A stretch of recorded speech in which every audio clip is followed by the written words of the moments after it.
Para po sa inyong lahat, ngayon po may panibago na naman pong i-share sa inyo kung paano mag-troubleshooting ng electric fan. Ngayon po, kukuha natin ng continuity si electric fan ang gamit ng multi-tester. Si multi-tester naka times 1. Ayan po. Ayan po, pumalo po si multi-tester. Nakuha natin ng continuity. Ngayon po, isaksak po natin si electric fan. Pagkasaksak po natin kay electric fan, si electric fan, ang tagal bago umikot.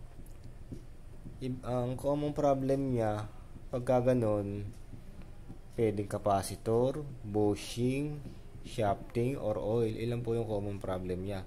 Pagka naman po si electric fan, sinaksak natin, walang reaction, common problem niya, fuse link, o kaya yung winding motor niya, baka sunog na. Si winding motor, pwede natin ipa-rewind.